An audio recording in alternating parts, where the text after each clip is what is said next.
Hello and a warm welcome to Federal special program Capital Beat. Now, today, what we are going to talk about is a very important subject. Now, an NCERT Class 7th English language textbook, it wants students to spread awareness about the center's schemes. And this has prompted the academics to call it a blatant attempt to use children as foot soldiers to push forward the government's propaganda. Now, I'll give you a small example as to why we are going to talk about this issue. Now, the textbook Purvi, that's the title of the book called Purvi, it hails the government's Digital India and Make in India initiatives.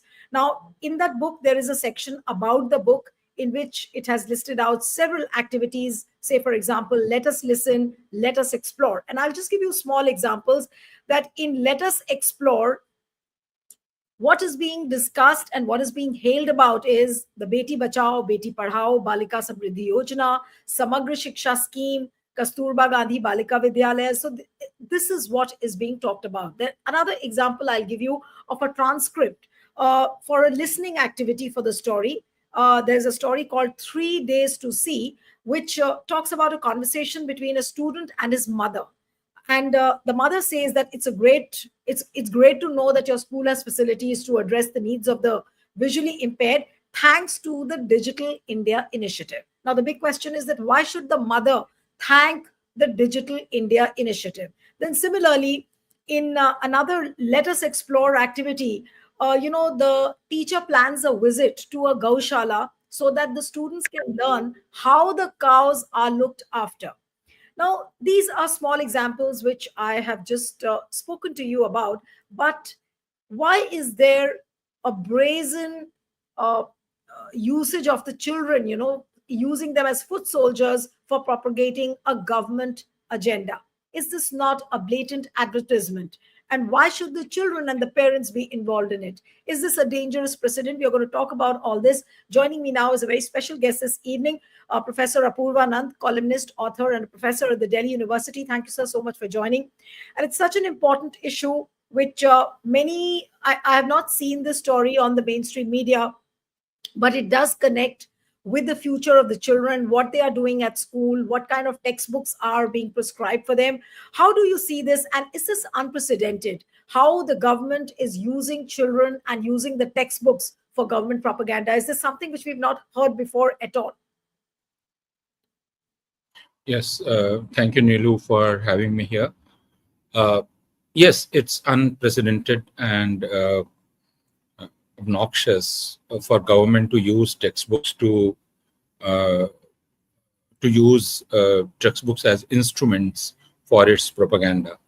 And it's not actually government; it's the ruling party BJP, and it's the man who is heading this government. So everything is being used for his propaganda and to furnish his image.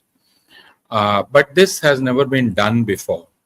Textbooks have not been used in this manner by any regime, including the previous regimes. And I think even the Atal Bihari Vajpayee led NDA regime, they had not gone to this extent to which this government has gone. And NCERT had not fallen so low as it has fallen now.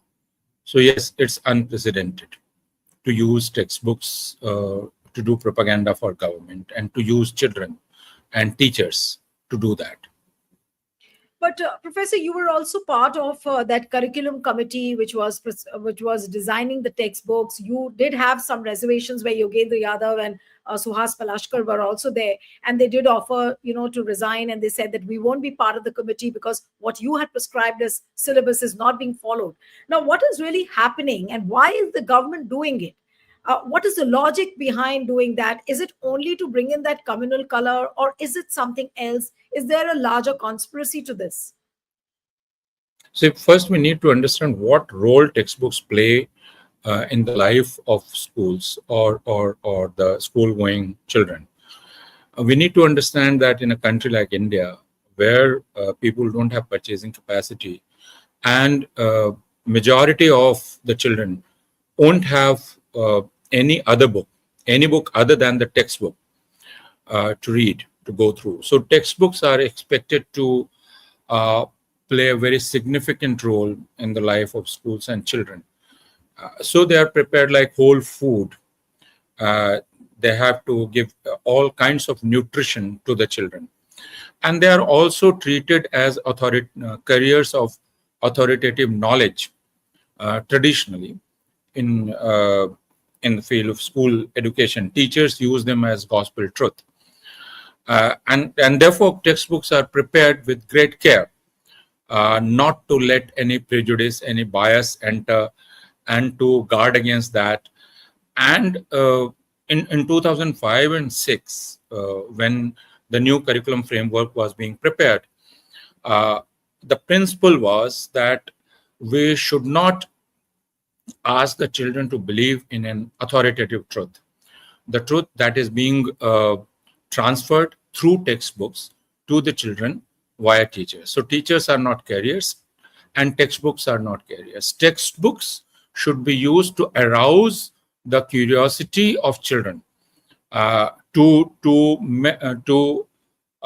enable them to question everything that is around them, everything that is taken as established truth. So children should learn to question that. So, and it was very difficult because we didn't have a habit of doing that. We had a habit of preparing textbooks which would be authoritative voice of the state, which teachers have to faithfully transfer to the children, and children have to memorize it. That was the traditional way. Now, 2005-6 experiments were made. If you look at the political science textbooks and other textbooks, you will find that students are being encouraged in many ways to ask questions and to ask why governments did what they did and when they did what they did. So children, because what is the objective of education? The objective of education is to inculcate criticality in the minds of children. It should not be unquestioned belief or unquestioned readiness to believe in what the authority is telling you. That was the idea behind it also, the textbooks. right. Can I complete? Behind the textbooks prepared under the National Curriculum Framework Scheme of 2005 and 2006. But that started changing after this government came to power in 2014. And textbooks were again, clock was turned back, and textbooks were again seen as carriers of official truth. But does this kind of a situation, does it put the parents and the children both in a very awkward situation as well? Say, for example, in this particular book, there is an example where the parent itself is talking about the Digital India program. Then there is a section where the students are expected to go to a Gaushala. Now, what if the child doesn't want to go to a Gaushala? Why is that not option given? If it is there in a textbook, then it is mandatory on the part of the students to go and visit the Gaushala, also talk about how the cows should be taken care of. Now, that is a situation which might not be to a great comfort to the parent or to the child. So the examples you have cited are very clear indication that a textbook is actually doing a propaganda for the government. It's schemes. Textbooks are not expected to do that because your schemes are time bound. You have a scheme today and it might not be tomorrow, but the textbooks are going to last. So, for example, if you have Ujjwala scheme can be replaced with another scheme. So what are then the textbook going to do? Are they going to update themselves? Are they going to be updated by NCERT every 2 years or 1 year to include new schemes? And are the textbooks going to be a compendium of schemes of the government? This is the first question we need to ask. What the textbooks can do and should do is to talk about how policies are made, how government policies are made. Children should learn about that. Children should learn about the debates that take place among the parliamentarians and others and the wider society when a policy is made, and the critique of it. So if you are including Ujjwala scheme, or if you are including uh, X, Y, or Z scheme, are you also including the debates uh, that were behind the scheme, the disagreements and agreements? If you don't do that, then it's propaganda. But if you include those debates, then you enable the children to enter the debate and take a decision for herself. But that is not being done. What is being done is to give task to the teachers. And I would again tell you that textbooks are taken as gospel truth by teachers. So if you are giving exercise X, teachers are not going to do any other exercise. They will do that very exercise. So if you are suggesting that take them to Gaushala, they will take them to Gaushala. There should be freedom. So if you are exploring your surroundings, there are many things in the surroundings. Why only Gaushala? Why not a dog shelter place? Why not a dog shelter? Why not some other facility? Why not a house which hosts old people or disabled people? Why not a rehabilitation center? So why are you not giving options? If and why are you suggesting that you do this and do that? If you are making specific suggestion, we can be sure that nothing else is going to be done. Only those suggestions would be followed.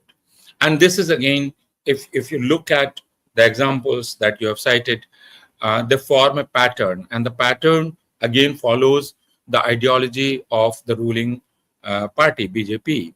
It's the ideology of Hindutva, and the iconography and the semiology belongs to Hindutva. No, but there are more examples, and I would want to talk about those examples. Now, where you talk about patriotism in this book, the examples which have been given are that of National War Memorial, Vande Bharat.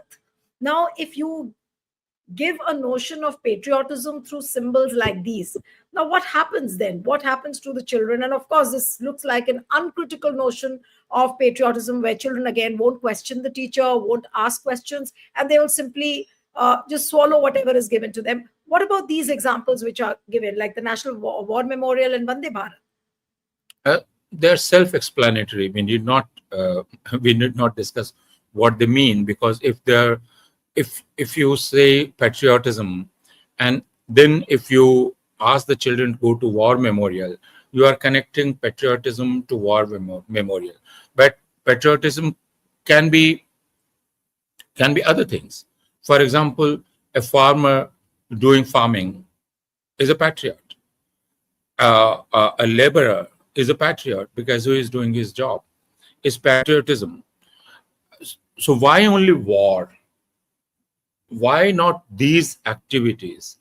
Why not someone who is saving a forest?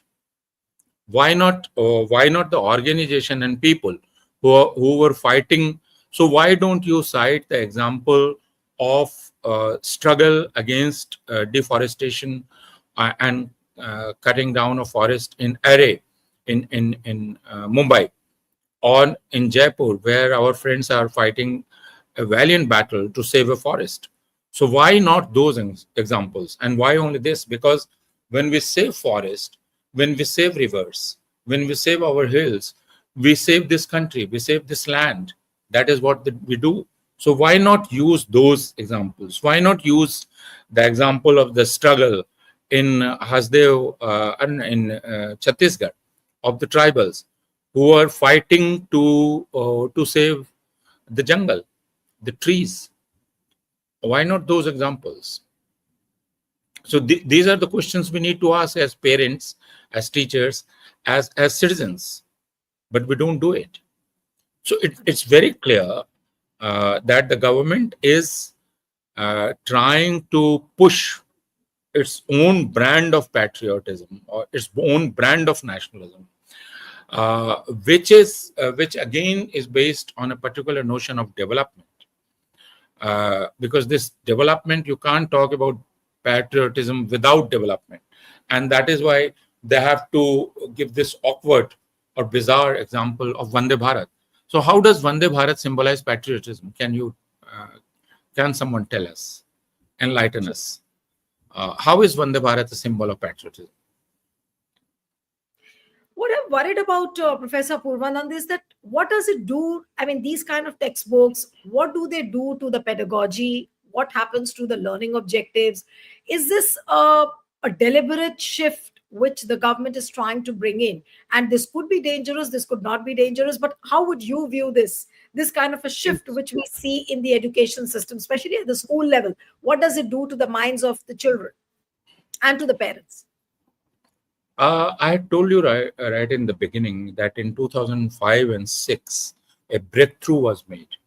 And that breakthrough was made keeping in mind the new research that has taken place in the field of education, school education, pedagogy, etc. And the way textbooks are now being seen worldwide. Now educators believe and educationists believe that children should be exposed to different sources of knowledge and not only one source of knowledge, not only one authoritative source of knowledge.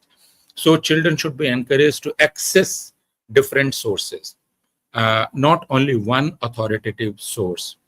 And as we were discussing, that the objective is to develop a critical mind, a questioning mind. A questioning mind, without questioning, you cannot be imaginative.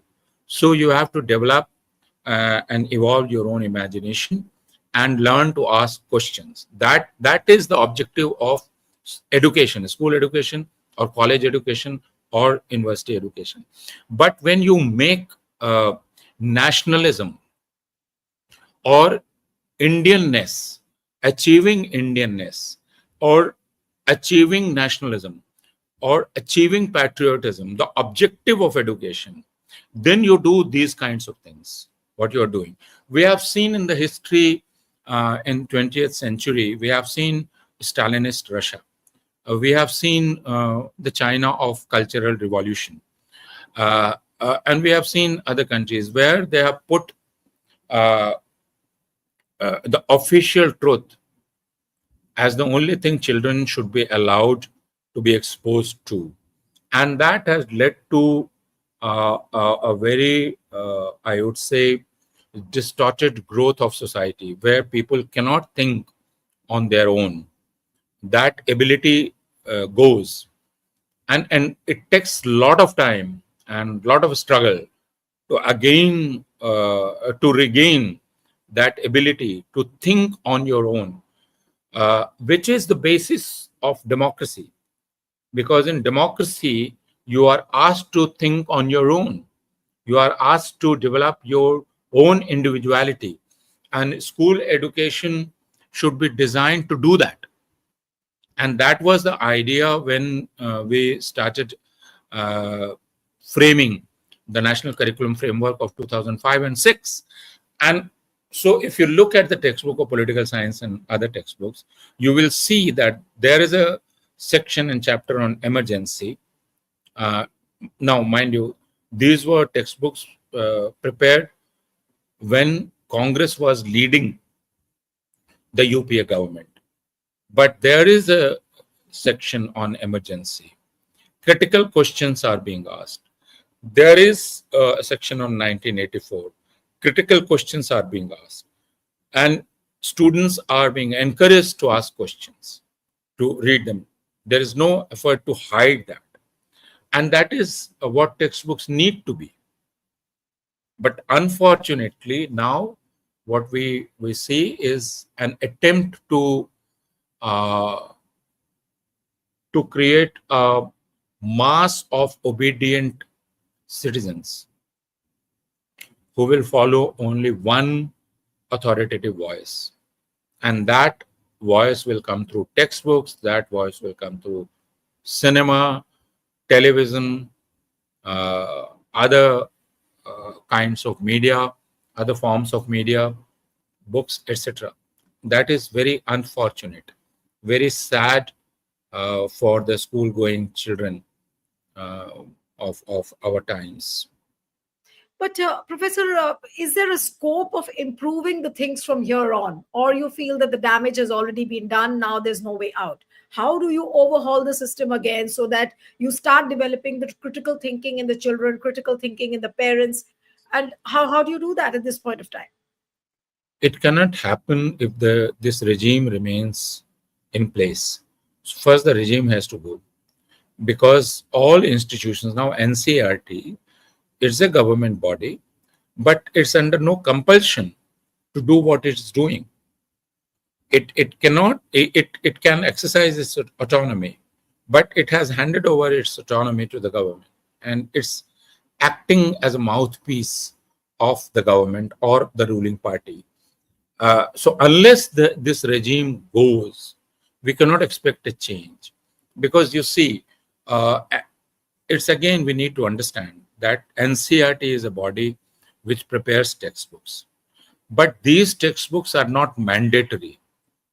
But what happens is that since states have not developed capacity to write their own textbooks, most of the states, what they do out of laziness is that they adopt NCERT textbooks. It is again against the idea that was generated in the curriculum debate of 2005 and 6. We had advocated that all states should have their own textbooks. So what they need to do is to develop strength and find textbook writers and prepare their own textbooks, because each state has its own cultural reference, its own geographical unique geographical features. It has its own history, etc., etc., etc., and it cannot be reflected in NCERT textbooks. No, but do you see this as an attack on the federal rights as well? Because it's a federal issue. Education is a state subject. That is where I'm coming. That okay. What needs to be done is that states which are now which are non-BJP states like Tamil Nadu or Kerala is already doing that, and I have learned that Karnataka is also doing it. So Karnataka, Kerala,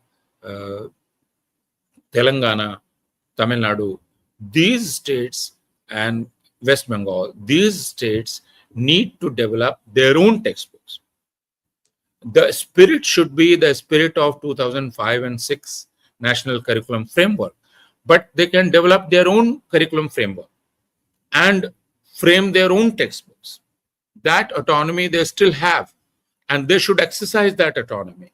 Unfortunately, many states don't do that, and that is because of laziness.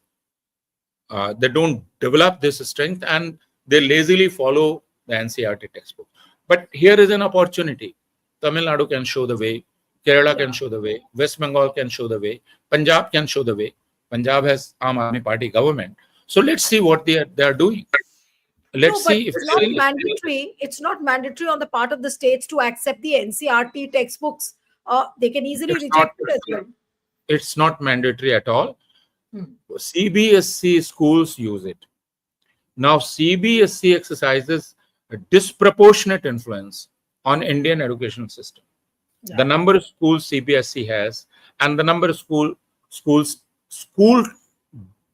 state boards have, there is a huge difference in those numbers.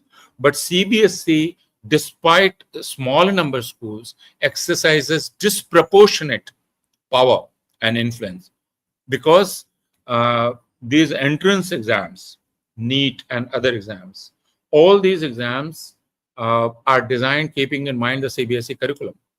And that is why Tamil Nadu was opposing it, this centralization. So we need to understand that centralization is being done in a very indirect manner, because when you design all these centralized examination on basis of the NCERT textbooks, children are forced to learn through those textbooks. That is an indirect way. But so unless we think about all these things in a holistic manner, why Tamil Nadu is opposing NEET? Why is it demanding autonomy in the matters of admission to medical colleges? And why it should be given that autonomy, and why Kerala should be given, and why all states should be given that autonomy, is something we need to understand, because that has a bearing on textbooks, school textbooks. The pressure of examination forces you to use NCERT textbooks. CUET, which is now the entrance way of entrance to universities like Delhi University or JNU and other universities. CUET uses CBSE syllabus, and children are forced to then follow that or follow NCERT textbooks. So unless that is removed, that centralization is removed, this problem will remain. But as I said, that a beginning can be made, and the beginning can be made by the states themselves, by rejecting all these changes and preparing their own textbooks, which can be in quality much better than these textbooks. They have to show that they are not competing with the union government, and they are not making their textbooks vehicle of their own propaganda. Right. They have to demonstrate that they are presenting a better pedagogical argument in form of these textbooks. That they have to show. Right. So one last question before, Professor, I wind up the interview, that it depends on the states whether they reject this kind of a centralization, they come up with their own options. But while this is being done, and already so many things are in the process, what can the children and the parents do? As one of your last suggestions, and then we'll wind up the show. Yes, sir. Unfortunately, as I told you in the beginning, that majority of the parents of our school-going children are not educated. Most of them are illiterate. So they depend on teachers. They depend on headmasters and headmistresses. So for them to take a decision is asking too much. They cannot take a decision on their own. This vast mass of parents. But those who can understand, and it's for the media, is to tell them that there are other sources of knowledge.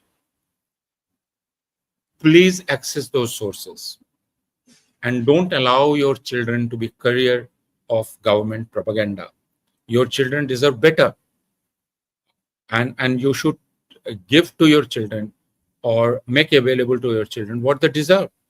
Don't make them carriers of government propaganda that is belittling them or diminishing them. They deserve, as I said, they deserve better. Absolutely. Thank you so much, Professor Apoorvanand, for joining. Thank you. Thank you very much.